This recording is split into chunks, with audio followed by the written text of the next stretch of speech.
किनकि John सर्कलको as already छ just टिजिबीको लागि भने चाहिँ त्यहाँबाट अलिकति अगाडि अनि मुभ गर्नुपर्ने छ।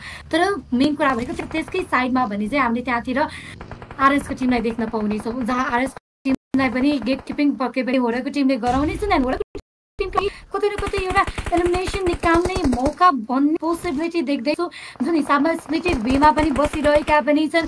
तर त्यो बिचमा फेरि उतातिर किलर वाइटी स्पेसको लागि रहेको प्लेयरलाई डाउन निकाल्न भ्यायो। कतै न कतै स्पेसको एन्ट्रीले गर्दाखेरि चाहिँ डिआरएसको च्याप्टर क्लोज हुन पुग्ने हो कि भन्दै थिएँ, बट त्यो बन्द पुगेन। किलर वाइटीलाई रिभाइभ दिँदै अब यहाँतिर भने चाहिँ 2 प्लेयर सर्भाइभ गर्दैछन्। किलर वाइटी नक पनि निकाल्दै त थिए, बट गुरुङ बेटुको थ्रुबाट नक निकालिन्छ। गुरुङ उनी नक फेस गर्न पुग्छन्। अब हाजमोला त्यो सेक्युर गर्छन्, बट उनको गेसमा गएको शट फ्रम नेपेक्स एन्ड वी क्यान सी त्यहाँबाट DRS as well as T2K को च्याप्टर क्लोज भइसकेको छ। T2K को च्याप्टर पनि चाहिँ यहीँबाट नै चाहिँ समाप्त भइसकेको छ। अब होरो स्पोर्ट्स अनि माथि आउनको लागि उनीहरूले यो म्याच पनि आफ्नो साइडमा लिएर आउनुपर्ने छ। स्काई फिनिस भइसके, स्काई फिनिस भए लगतै अब तीनजनामा कन्भर्टेड रहेको छ गेम। अगाडि नेपेक्सको टोली रहेको छ, नेपेक्सको 4जना प्लेयरलाई हामीले देखिरहेका छौँ। मुनितर्फ झोलाको प्लेयरलाई पनि चाहिँ देख्न पाइन्छ, जो अगाडि आरएसका 2जना प्लेयरलाई चाहिँ नोटिस गरेर बसिरहेका छन्। बट अब भने चाहिँ यहाँबाट आफू कसरी अगाडि बढ्ने भन्ने कुरालाई पनि चाहिँ याद गर्नुपर्ने हुन्छ। आरएसको टिम आफ्नो अर्को एउटा प्लेयरलाई पनि चाहिँ त्यहाँ समग्र रूपमा लिएर अगाडि बढिरहेका छन्। 3जना प्लेयर रहेको चाहिँ देख्न पाइन्छ आरएसको टिमबाट पनि चाहिँ। बट यतिकैमा श्रीपेशको टिम त बाहिर निस्किनै सक्यो। रियल स्यावेजेसका प्लेयरहरू पनि अगाडितर्फ बढिरहेका छन्। भेकल लिएर होरो स्पोर्ट्स भएतर्फ नै बढिरहेको देख्न पाइन्छ। जिगल गड त्यतातर्फ रहेको देख्न पायो हामीले।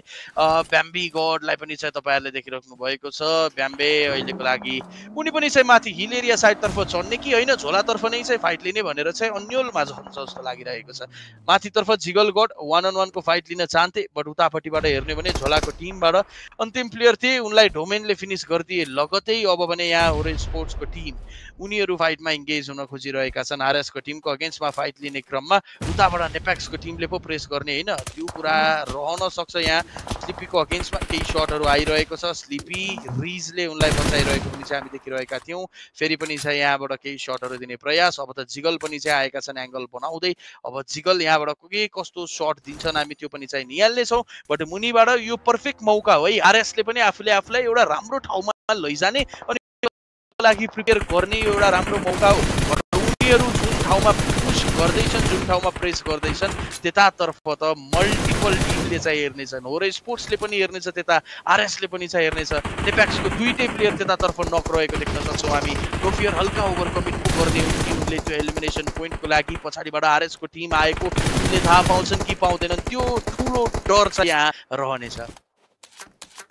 डर रहनेछ। अब 2 प्लेयर मात्र हुन्, 2 प्लेयरको साथमा ब्याट लिनु पर्नेछ। दुवै टिम भनौँ न, जुन स्पोर्ट्स र आरएसको टिमले नजर लगाउँदाखेरि त्यहाँतिर भने चाहिँ नेपेक्सको लागि ट्रबल थपिँदैछ। अब 2 प्लेयरको साथमा चाहिँ रिकभर गर्ने मौका भने चाहिँ अब जोन त छ, तर अगाडिपट्टि बढ्दाखेरि चाहिँ प्रब्लम भनेको त्यहाँतिर त्यो स्मोक युटिलाइज गर्दै अगाडिपट्टि बढ्दाखेरि के गरिकन सर्ट बुलेट कनेक्सनमा जान्छ मात्र भने पनि त्यहाँतिर भने नक फेस गर्न सक्ने सिनेरी हुन त सकिन्थ्यो।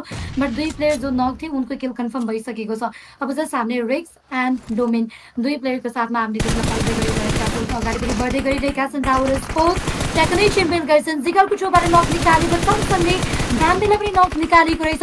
7-7 उनी सर्भाइभ गर्दैछन्, बट उनी त्यहाँ स्पट हुन्छन्। एन्ड वी क्यान सी आरएसको टिम एलिमिनेट हुन पुगे, जहाँबाट भने चाहिँ अब नेपेक्स एन्ड होरो बिचको ब्याटल चल्नेछ।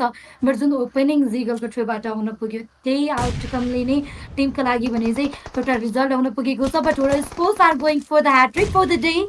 अब उनीहरूका लागि यो म्याचसँगै आजको दिनमा त ह्याट्रिक बन्ने छ, जहाँदेखि एडभान्टेज रहेको छ। And we can see Hero sports getting the hat-trick for the day number 2। निकै नै राम्रो पर्फर्मेन्स, निकै नै राम्रो कमब्याकको लागि होरो स्पोर्ट्स लाग्दै थियो। And we can see just 4वटा म्याच हामीले